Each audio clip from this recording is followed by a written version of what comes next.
Bonjour à tous, mesdames, messieurs, monsieur le Président, merci pour votre invitation. Je suis honoré d'être parmi vous dans ce lieu prestigieux. Vous avez eu ce matin une approche mathématique et économique des NFT et bien sûr une approche artistique. Je vais tenter de vous apporter un éclairage un petit peu différent en introduction de cet après-midi sous le prisme de la réglementation. Alors, au-delà du cas particulier des NFT, mon intervention vise à vous présenter le cadre réglementaire applicable aux cryptoactifs en général, au niveau français et européen, et nos réflexions sur le sujet à l'autorité des marchés financiers, l'AMF, qui est le régulateur de la place financière française et que je représente. Alors, comme vous le savez, l'essor des cryptoactifs, je préfère cette terminologie à celle de crypto-monnaie, l'essor des cryptoactifs est un phénomène majeur qui n'en est, je pense, qu'à ses débuts. C'est un phénomène qui fait régulièrement l'actualité pour des bonnes ou des mauvaises raisons. Il est vrai que c'est un domaine qui est très peu réglementé et où les risques sont immenses. Beaucoup de questions se posent, notamment en ce moment, sur la valorisation de ces cryptoactifs ou sur leur volatilité. On sait également que c'est un terrain fertile pour le blanchiment et le financement d'activités illicites, avec des possibilités parfois d'effacer les traces des transactions ou de les anonymiser. On voit également qu'il existe certaines fragilités liées aux architectures techniques, avec dans certains cas des fraudes et qui peuvent engendrer des pertes de capitaux, et aussi des commercialisations abusives et parfois même totalement fictives auprès d'épargnants qui nous sont à l'AMF régulièrement remontés. Et pourtant, nous avons très tôt considéré à l'AMF que la digitalisation des actifs et le recours à la technologie des registres distribués, qu'on appelle communément la technologie blockchain, constituaient des sources majeures d'innovation qu'il convenait d'accompagner, voire même d'encourager. Alors, lorsque nous avons commencé à travailler sur le sujet à l'AMF, c'était en 2016, et la première question que nous nous sommes posée était à l'époque complètement existentielle. Est-ce que élaborer une réglementation dans un domaine en pleine ébullition où les innovations sont multiples, élaborer une réglementation nationale sur des produits pour lesquels la notion de frontière est par définition ambiguë, cela a-t-il du sens? Il nous semblait tout de même nécessaire d'avancer pour apporter un cadre clair et sécurisant pour les acteurs du secteur, pour les épargnants et plus généralement pour tous les utilisateurs de ces cryptoactifs. Alors, avant toute chose, et c'est la clé de voûte, je dirais, de notre approche, il nous semblait qu'il fallait distinguer les cryptoactifs par leurs fonctions et par les droits qu'ils accordent à leurs détenteurs. Concrètement, si un cryptoactif est assimilable à un titre financier, c'est-à-dire qu'il donne droit par exemple à une rémunération comme des dividendes ou des intérêts, ou s'il représente une part d'une société, alors ce cryptoactif est assimilable de plein droit à un titre financier et il convient de ne pas le traiter différemment d'un titre financier traditionnel. Pour ces cryptoactifs, on les appelle couramment des security tokens, la réglementation financière s'applique pleinement et je ne reviendrai pas en détail sur ce volet qui est assez technique et complexe. Et pour les autres, comme par exemple les cryptoactifs qui peuvent servir dans une certaine mesure de monnaie, donc on a le Bitcoin, l'Ethereum ou d'autres, ou ceux qui donnent accès à un service, on les appelle donc des jetons utilitaires ou des utility tokens. Eh bien, ces types de cryptoactifs, qu'en droit français on appelle jetons ou actifs numériques, ne sont pas captés par la réglementation financière classique, mais ils entrent dans le champ d'une nouvelle réglementation qui a été mise en place en France en 2019. Cette nouvelle réglementation, elle était à l'époque inédite au niveau mondial et elle a instauré un cadre, d'une part, pour les levées de fonds par émission de jetons, qu'on appelle ICO, Initial Coin Offering, donc une société qui émet un jeton et qui reçoit en échange de jetons des fonds qui servent à financer son projet. Et d'autre part, cette réglementation, elle encadre également les prestataires de services sur actifs numériques, c'est-à-dire toutes les sociétés qui permettent l'échange et la conservation de ces actifs. Donc dans le premier cas, avant 2019, les sociétés qui souhaitaient lever des fonds par émission de jetons le faisaient en l'absence totale de règles spécifiques. Cette nouvelle loi, elle est venue apporter une réponse juridique et permet dorénavant aux porteurs de projets qu'ils souhaitent de soumettre leur projet d'offre de jetons à un visa qui est optionnel, délivré par l'autorité des marchés financiers, à la condition que ces sociétés elles satisfassent à certaines exigences de nature à assurer une meilleure information et une meilleure protection des investisseurs. Par exemple, l'obligation d'être constituée sous la forme d'une personne morale établie en France, la publication d'un document d'information, qu'on appelle couramment white paper, qui est destiné à donner toutes les informations pertinentes sur l'offre de jetons, le projet financé ou l'entreprise. La mise en place d'un dispositif qui permet le suivi et la sauvegarde des actifs recueillis à l'occasion de l'offre, c'est-à-dire un mécanisme de séquestre des fonds pour éviter que les sociétés partent avec les fonds levés, et le respect des règles en vigueur en matière de lutte contre le blanchiment et le financement du terrorisme. Ce visa, il est optionnel, donc les émissions de cryptoactifs sans visa de l'AMF restent légales en France, mais les émetteurs de ces jetons qui n'ont pas reçu le visa de l'AMF ne peuvent pas démarcher le public français.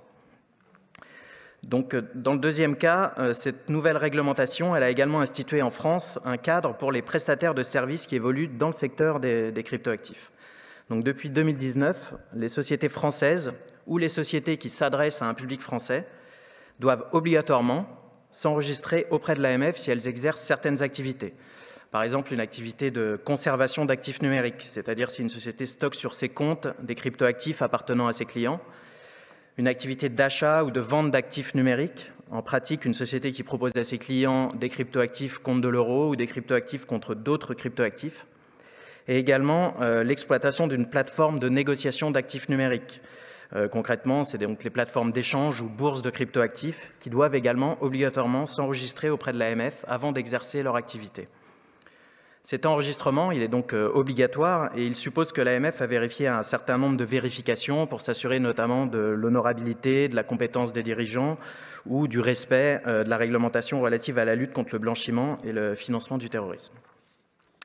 Aujourd'hui, il y a 30 prestataires de services qui sont enregistrés auprès de l'AMF sur cryptoactifs, ce qui permet d'apporter donc davantage de sécurité et de transparence aux utilisateurs qui souhaitent investir ou échanger ces cryptoactifs. Nous en tenons d'ailleurs une liste sur le site qui est librement consultable et à laquelle nous renvoyons les épargnants et malheureusement, ceux-ci font souvent l'objet d'importantes sollicitations de la part de plateformes non enregistrées, parfois fantômes ou localisées dans des pays tiers, souvent exotiques. Et donc nous tenons également une liste de ces plateformes frauduleuses sur notre site et on en demande d'ailleurs régulièrement la fermeture auprès du tribunal judiciaire de Paris quand des fraudes sont détectées. Alors voilà pour le cadre français qui est donc applicable en France, mais assez rapidement notre souhait évidemment ça a été de porter cette réglementation au niveau européen. Une réglementation européenne, elle a un double avantage, elle permet pour les utilisateurs une meilleure protection avec des règles uniques dans toute l'Union. Et pour les sociétés qui opèrent sur le marché, la possibilité d'accéder au marché européen et donc évidemment d'étendre leur activité. Donc nous avons porté auprès de l'Union européenne un ensemble de mesures sur la finance numérique et l'une d'entre elles est un règlement sur les marchés de cryptoactifs, dit règlement MiCA ou Market in Crypto Assets. Et comme pour le régime français que je viens d'évoquer, l'objectif de ce règlement MiCA est de créer un cadre réglementaire pour le marché des cryptoactifs qui soutienne l'innovation, tire parti du potentiel des cryptoactifs d'une manière qui, évidemment, préserve la stabilité financière et protège les investisseurs. Le règlement MiCA, il se présente donc comme propice à l'innovation et vise à ne pas entraver l'utilisation de nouvelles technologies. Il est évident que le territoire géographique qui sera tiré son épingle du jeu en attirant les acteurs stratégiques de cette industrie disposera d'un levier de compétitivité économique incontestable. La preuve, évidemment, en est les approches législatives ou répressives au niveau mondial qui peuvent être divergentes, les États-Unis, la Chine par exemple, ainsi que les réflexions nationales diverses autour des monnaies numériques de banques centrales. Et au sortir du Brexit, nul doute également que l'Angleterre prêtera une attention particulière à ce chantier européen. Ce projet de règlement MiCA, il est actuellement en cours de négociation au Parlement européen. Il n'est pas finalisé et sa mise en œuvre n'est pas attendue avant 2024.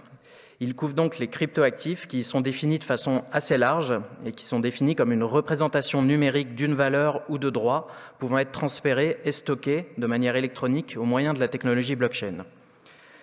Ce règlement, il opère une distinction entre plusieurs types de cryptoactifs dans le but de prévoir un régime spécifique pour les différents émetteurs. D'un côté, les jetons utilitaires que je viens d'évoquer, qui donnent droit à un service ou à un bien, et de l'autre, les jetons qui visent à conserver une valeur stable en se référant à la valeur d'une ou plusieurs monnaies ou à un ou plusieurs cryptoactifs, et qui peuvent, dans certains cas, servir de monnaie électronique. On parle dans ce cas de stablecoin.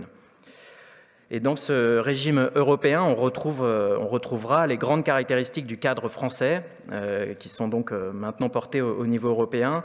Pour les émetteurs de jetons, ils seront assujettis à certaines obligations, comme l'établissement donc d'une documentation sur l'émission, le respect des mesures de lutte anti-blanchiment, et cadre qui sera d'ailleurs renforcé pour les cryptoactifs qui seront considérés d'importance systémique, comme certains stablecoins. Pour les prestataires de services sur actifs numériques, ils devront aussi se conformer à un ensemble de règles pour exercer dans l'Europe, comme les plateformes d'échange que j'ai évoquées précédemment, ou les sociétés qui proposent la gestion de cryptoactifs. Le règlement il couvre également la prévention des abus de marché sur cryptoactifs, comme par exemple les délits d'initiés, qui ne sont à ce stade pas du tout encadrés dans ce secteur. Et une importance toute particulière a été donnée également à la protection des usagers. Le marché des cryptoactifs serait placé en quelque sorte au même niveau que les autres services et certaines formes de protection seraient garanties aux investisseurs. On retrouve notamment une exigence de divulgation de certaines informations clés pour quiconque souhaite investir et un droit de rétractation comme on peut le voir par exemple en droit de la consommation. Alors, qu'en est-il des NFT, évidemment, qui sont l'objet de ce colloque? Eh bien, comme l'indique fort justement le rapport de M. Bartalois, les NFT ne font pour l'heure l'objet d'aucune définition juridique précise et ne sont, pour ainsi dire, régis par aucun cadre juridique propre. Ils sont souvent différents entre eux par les droits divers qu'ils peuvent apporter à leurs détenteurs. Ils offrent un grand nombre de cas d'usage potentiels et toute la difficulté est donc de les catégoriser juridiquement. Il est évidemment difficile pour moi de m'exprimer sur ce sujet spécifique car le projet de règlement MiCA dont je vous ai parlé est actuellement en cours de discussion et aucune décision définitive n'a été prise. Mais le projet de texte, à ce stade, pourra introduire des critères qui permettraient à ces jetons d'entrer ou non dans le champ de cette réglementation et de clarifier leur sort réglementaire. Par exemple, est-ce qu'un NFT est unique? Est-ce qu'il est fractionnable? Est-ce qu'il peut être échangé librement ou est-ce qu'il est simplement accepté dans un environnement fermé? Quels sont les droits qui lui sont attachés? Est-ce qu'il représente un droit de propriété intellectuelle? Est-ce que c'est un certificat d'authenticité d'un bien physique? Est-ce qu'il a les propriétés d'un instrument financier, comme par exemple le droit au versement d'un dividende ou d'un intérêt, auquel cas il serait assimilable à un titre financier traditionnel? Ou encore, est-ce qu'il peut servir de moyen de paiement ou donner accès à des produits et services, auquel cas il se rapprocherait donc d'un jeton plus utilitaire? Toutes ces questions serviront sans doute de guide pour les caractériser juridiquement. Encore une fois, il est un petit peu tôt pour s'exprimer de façon définitive, mais compte tenu de la diversité des projets, ce qui est sûr, c'est qu'une analyse au cas par cas devra être effectuée pour savoir dans quel champ réglementaire entre un NFT. L'enjeu pour les émetteurs et pour les sociétés qui seraient assujetties, et donc en particulier les porteurs de projets de NFT, sera donc l'application de ces règles européennes qui s'imposeront tant aux émetteurs de ces jetons qu'aux plateformes qui permettront de les échanger. Alors, comme dans tout projet de réglementation, se posent les mêmes questions. Est-ce que cette réglementation est adaptée? Qui est en charge de la faire respecter? Et puis, est-ce qu'elle devra évoluer? Alors, la première est naturellement la plus fondamentale, mais la seconde a une portée toute particulière en Europe, où, dans certains cas, certains pays, quelquefois, peuvent être en concurrence entre eux. En ce qui concerne l'AMF, nous souhaitons que les autorités européennes permettent au maximum la coordination de la supervision de ce nouveau périmètre. Nous y gagnerons, à mon avis, en efficacité dans un secteur qui, plus que tout autre, ne peut être enfermé dans des frontières nationales. Évidemment, la pertinence de la réglementation en général et de celle-ci est toujours difficile à évaluer ex ante et le secteur reste encore largement en devenir. Il faudra donc, en tout état de cause, prévoir une capacité à l'adapter rapidement. Et à ce stade, notre principale préoccupation est d'assurer une équivalence de traitement entre des produits dont les finalités sont proches, protéger l'investisseur et apporter un cadre clair et compétitif pour les acteurs français. Voilà donc pour un rapide aperçu de la réglementation française et européenne liée aux cryptoactifs. Je vous remercie pour votre attention.